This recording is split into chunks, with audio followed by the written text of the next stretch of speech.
Hi, my name is Dex from myconsult, and today we'll be looking at how we can actually set up AutoCount so that when a customer buys a certain number of items, the system will automatically give them free pieces. Alright, so before we continue, do like and subscribe so that it can help us reach more people and help them use their system more efficiently. Okay, back to the guide today. So to do this, all we just need to do is we need to come to the stock maintenance. Let's say come stock item maintenance. Let's say this product here, we just double click. We will edit it, and then here we have one called sales entitlement. Click here. So let's say for example, for every 10 pieces I'm going to give one free piece. Okay, so I put here. Once we're done, we just press save. Okay, alright, so now let's try it out in the invoice screen. So we come and create a new invoice.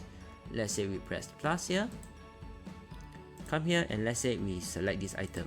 So straight away you can see at 1 unit the FOC quantity is 0. So let's say for example, I change this to 10, and let's say we put 100. Straight away you can see FOC 1, so the total that you need to pay is still based on 10 pieces. So now let's say we want to increase it to 20 or 30 pieces. So let's say we go 30. System will automatically calculate that is free pieces is going to be 3 pieces. Alright, so once we're done, we can just save and we can actually generate the invoice.